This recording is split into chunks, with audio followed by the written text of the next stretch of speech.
رو تا خوردنش به شما نشون بده. مثل همیشه هم تومه سنگیره که گوشت خوشمزهش رو بو هم داره. اینطوری هم دارش میاییم، اینطوری هم سیلاخش می. حالا میاریمش که زیر خاکش کنیم. میشه که دفعه بینید بینو گوگاش کرده با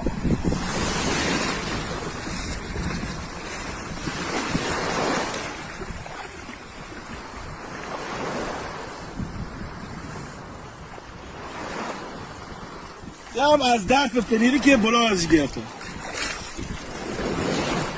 حال میکنین با چیه میسی تو میگیرم، یا هم با ظرف پنیری یا هم بلا آواد گشت.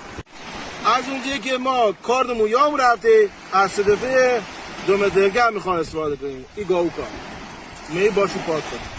از اونجایی که گوچه چجوری می پاک میکنی خیلی راحته. اینجا میریسی دست میریسی ریسترش و به این راحتی هم پاکش میکنیم. خلاص خب اینجا هم بلیامون پاک کرده، ظرف بنینی هم غوغاش کرده. بشین که درست شو کنیم. زردچوبه، آب، نمک، کتیه ساسماته. حالا با هم کاتیش میکنیم. بلیا هم میدیم داخلش.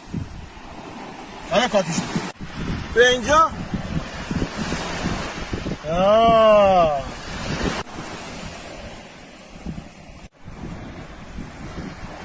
این می بلا تو جنوب حکم می شیر